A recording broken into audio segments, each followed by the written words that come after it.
What's going on, everyone? Great Talon here, and today the prey is going to be Kirby's Adventure for the NES, courtesy of the Nintendo Switch Online app, which I've been playing like a fiend.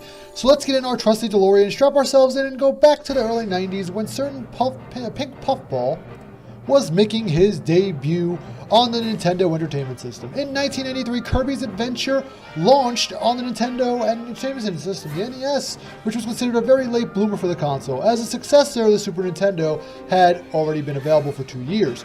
Nevertheless, the game held its own, and to this day, by offering unique platforming with a twist in a colorful and whimsical world with a lovable little pink balloon dude, and a stumpy little black knight and a husky oversized penguin, which later went on to firmly secure Kirby as yet another one of Nintendo's many mascots. Okay, so graphics are up first. The charming little 8-bit sprites present on screen possibly push the color palette of the NES to their limits at times. Within the 7 worlds you traverse in, you start off in green and brown woodland areas, and then go to a cute little pastel cake-like world, then off to an obligatory cream-colored desert world, and then deep blue underwater zones, and sooner or later end up in a fluffy white cloud and darkened space worlds.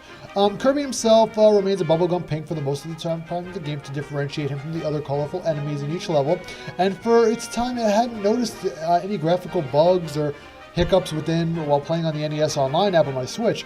Although performance-wise, which was hindering a lot when a lot of enemies were on screen at once, the frame rate nearly freaking died on me, and I felt like Kirby was moving in a slow motion almost. I'm going to chalk frame rate diving due to the emulation portion, since I was playing technically on an emulator, which dilutes portions of the game from time to time. I'm sure that if I was playing on the NES console, pretty much the lag and the frame rate would be pretty much non-existent, I would hope. Next up is the gameplay and control portion. The game consists of platforming for the most part, but adds in a twist, with Kirby having the inexplicit ability to suck up his foes and absorb their traits and powers. For example, there's numerous enemy types in the world with various skills you can encounter. And you can encounter sword slashing foes, fire breathing foes, frost shard foes, laser beam balls, and even big giant bosses wielding hammers, which in my opinion, the hammer and the laser guys that you suck up and shit out and grab their powers is actually the best weapons in the game. You can also bypass most of the obstacles in each level mostly by pressing up on the D-pad and floating and hovering a little pink puffball engine like you are all the way throughout the level. You're also equipped with the ground slide kick, which comes in pretty handy too when you're unarmed. While floating, if you happen to deflate and puff out of air, you also have the ability to damage enemies to boot with your puff of air out. Kirby is seriously a hostile little death ball when you stop to think about it. When you make it to the end of each stage, you're rewarded with a bonus minigame where if you press the A button at the right time, you can launch Kirby into the air on top of a platform, and if you land in the number 1 spot, you get a 1-up, which is pretty cool.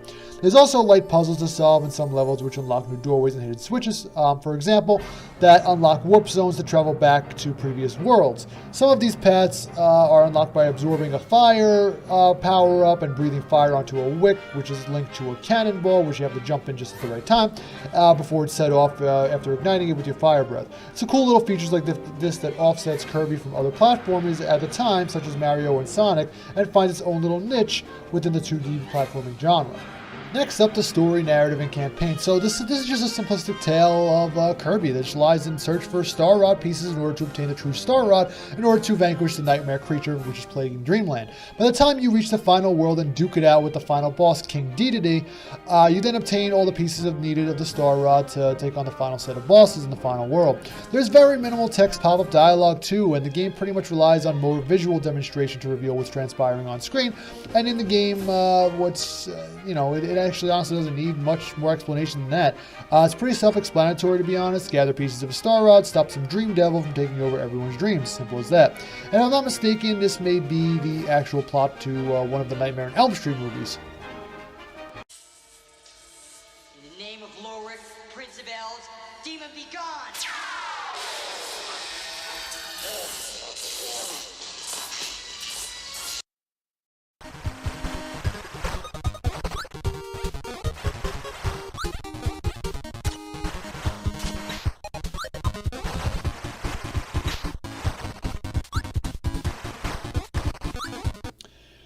So yeah, Kirby's title track theme will get stuck in your head for days upon days on end, as well as other memorable 8-bit tunes from other levels as well, especially the final one. Since there's no voice acting in the game, I'll focus more on the sound effects, which are cute and endearing to listen to as you see them carry out as well. Even with the NES's hardware limitation on various sounds, I feel like Kirby pushes the NES hardware to the limit, like I said earlier on. Overall, though, the music is what is truly being showcased here. For me, it's as charming as it is memorable. Okay, so now on to replay value. It's moderate for me overall. I mean, after completing all the stages and levels, there's really little to go back for and collect or do. I mean, if you want to just collect all the 1-ups and power-ups and unlock the warp zone stages, I mean, that's pretty much it. The game lasts roughly about 4 to 5 hours depending on how you play, and there is a forgiving checkpoint system built into the game as well. So if you're playing on an emulator like me, there's really isn't much need to rely on save states. Plus, the game shits 1-ups on you left and right like they're going out of style.